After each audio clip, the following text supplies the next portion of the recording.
कैसा लग रहा हूँ मैं, सब लोग बताओ मुझे। वेल आई नो ये बिल्कुल अच्छा आइडिया नहीं था। वेल ओके, हम लोग बात कर रहे हैं आज आप लोगों से अमर सिंह चमकीला की। हेलो हाय आदाब और सत श्री अकाल, एक बार फिर से आ गया हूँ मैं आप लोगों के बीच, आपका अमराज आरजे अभिनव, म्यूजिक रिव्यू पर, यानी कि बज़ुका म्यूजिक रिव्यू पर आप लोगों के पास म्यूजिक लेकर।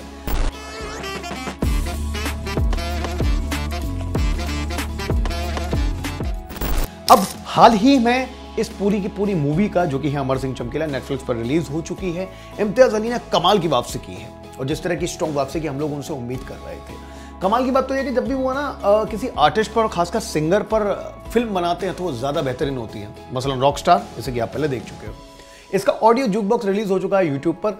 अब हम लोग बात करेंगे आज इसके बारे में। वैसे आपको पता है कि बीच बीच में आपको इस मूवी के सारे गानों के बारे में बता चुका हूं, और अब पूरे एल्बम के बारे में बात करता हूं। एल्बम में टोटल 6 गीत हैं, जिनमें से आप लोगों के पास आ जाएंगे विदा करो, बाजा, नरम कलीजा, तू क्या जाने और 2-3 और आपको बताता हूं उसके बारे में भी। वेल सबसे पहले हम लोग बात करते हैं नरम कलीजा के बारे में। नरम कलीजा अमर सिंह चमकीला, जिनके ऊपर ये बेस्ड है पूरी की पूरी मूवी, उस गाने को लेकर सामने आती है जिसमें औरतें उनके बारे में बात कर रही होती हैं, और औरतों को जो अलग तरीके से डिपिक्ट किया जाता है उसको लिरिसिस्ट ने कमाल तरीके से सामने दिखाया है। और लिरिसिस्ट कौन है? इरशाद कामिल। आपको जैसे कि पता ही है, मैंने बताया था, जब चौकड़ी मिलती है तो कुछ कमाल होता है, और ये चौकड़ी थी AR Rahman, none other than Rahman, जिनके बारे में मैं खैर क्या ही कहूँ। और लिरिसिस्ट हैं इरशाद कामिल, जो कि रॉकस्टार में भी थे, और साथ में है सिंगर मोहित चौहान, और डायरेक्टर हैं इम्तियाज अली। अब ये जब चौकड़ी मिलती है तो कुछ ना कुछ नया और नायाब लेकर आएंगे। इस बार भी ये लोग मिल चुके हैं। दिलजीत दोसांझ ने काम किया इस मूवी में, और बीच बीच में गानों में अपनी आवाज़ भी दी। अलग अलग सॉन्ग के साथ अलग अलग सिंगर्स रखे गए हैं, जैसे कि मोहित चौहान को यूज़ किया गया है, दिलजीत दोसांझ को यूज़ किया गया है, अलका याग्निक को यूज़ किया गया है, याशिका सिक्का को यूज़ किया गया है। अलग अलग गाने में अलग अलग सॉन्ग, जैसे कि तू क्या जाने है याशिका सिक्का के लिए, तो मोहित चौहान को भी यूज़ किया गया है अलग गानों में। वेल नरम कलीजा जिस तरह का गाना था, उसमें बताया गया है कि किस तरह से ऑब्जेक्ट के तौर पर लोग यूज़ कर रहे थे पंजाब में लेडीज़ को, तो उसके ऊपर ज़्यादा अमर सिंह चमकीला ने बोला गया है। अब बात करता हूं मैं नरम कलीजा के अलावा, जो कि थोड़ा से बोल्ड आपको लिरिक्स दिखेंगे इसके, लेकिन गाना अपने आप में आपको एंटरटेन करेगा। बात करूंगा अब दूसरे सॉन्ग की। एक गाना है इश्क मिठाए, आय हाय इश्क मिठाए इश्क छुपाए, इस तरह का गाना मोहित चौहान ने अपनी आवाज़ इसी में दी है। बिल्कुल रॉकस्टार के सुर जैसी याद आ जाती है। इरशाद कामिल के बोल हैं, दिलजीत दोसांझ पर फिल्माया गया है, और दोनों जिस तरह से अमर सिंह चमकीला उनकी वाइफ गाने जाते थे, इसमें दिलजीत दोसांझ और परिणीति चोपड़ा के इंटरकट्स दिखाए गए हैं, मॉन्टेजेस यूज़ किए गए हैं गाने के।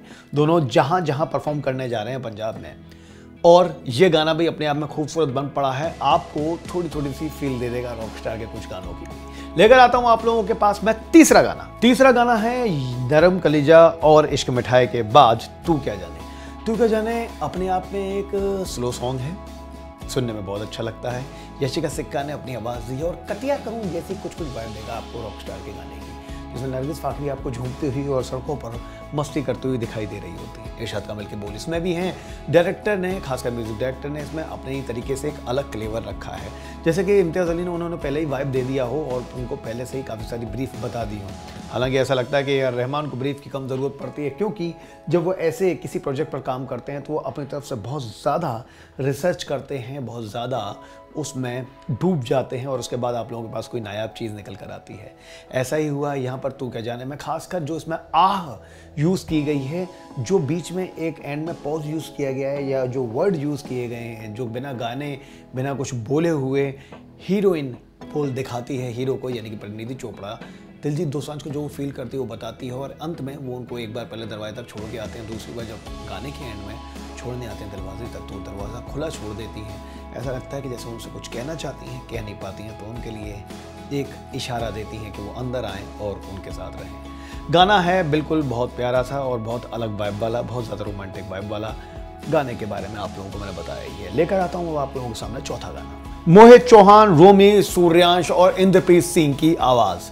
गाना है बाजा, जिसके बारे में बात कर रहा हूं, और इस जूक बॉक्स में, इस एल्बम में आपको चौथा गीत अमर सिंह चमकीला में दिखाई देगा, सुनाई देगा, बाजा।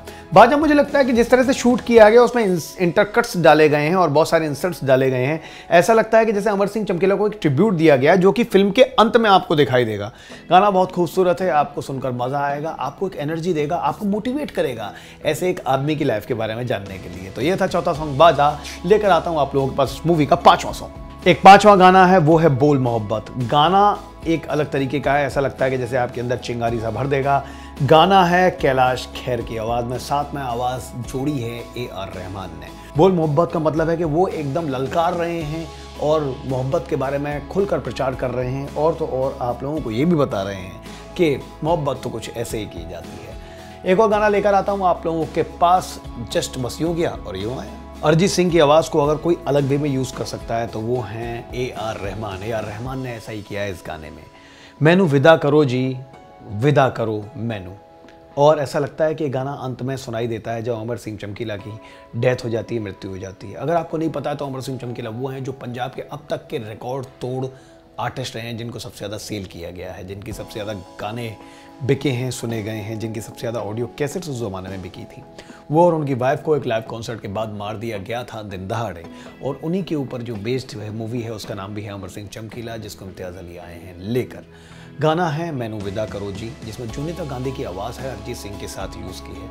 इरशाद कामिल ने यहाँ भी अपने बोलों के ज़रिए से आप लोगों को झकझोरने की कोशिश की है, आप लोगों को इमोशनल करने की कोशिश की है, और आप लोगों को उस ज़माने में उस जहनियत के साथ ले जाने की कोशिश की है। वेल, कैसा लगा है हमारा बज़ूका म्यूजिक रिव्यू पे इस बार, इस पूरे हफ्ते का म्यूजिक रिव्यू एक एल्बम को लेकर जरूर बताइएगा। ये एल्बम है मूवी की एल्बम, वो है अमर सिंह चमकीला। गाना मैं भी सोच रहा हूँ कि मुझे कौन सा वाला अच्छा लगता है यार। एक्चुअली सारे गाने अच्छे हैं और AR रहमान के गाने हो तो खैर उसके बारे में क्या कहना है। अब मैं बाजा को चूज़ करूँ, तू क्या जाने को चूज़ करूँ, बोल मोहब्बत को चूज़ करूँ, विदा करो को चूज़ करूँ, नरम कलेजा को चूज़ करूँ, या इश्क मिठाई को चूज़ करूँ, मुझे ही नहीं समझ में आ रहा। लेकिन आपको कौन सा गाना पसंद है जल्दी बताओ। हम लोगों को लाइक करो, कमेंट करो, सब्सक्राइब करो। बज़ूका म्यूजिक रिव्यू पर आते रहा करो हम लोगों के बीच, क्योंकि ये है इस बार इस वीक का स्पेशल एडिशन अमर सिंह चमकीला को लेकर। थैंक यू सो मच, बने रहिए हमारे साथ। मैं हूं आपका हमराज RJ अभिनव, बज़ूका म्यूजिक रिव्यू पर आप लोगों के बीच बने रहिए हम लोगों के साथ। लाइक करो, कमेंट करो, सब्सक्राइब करो। कौन सा गाना ज़्यादा अच्छा लगा है तुम्हें इस मूवी अमर सिंह चमकीला में, उसके बारे में हमें बताओ कमेंट करके। Thank you so much.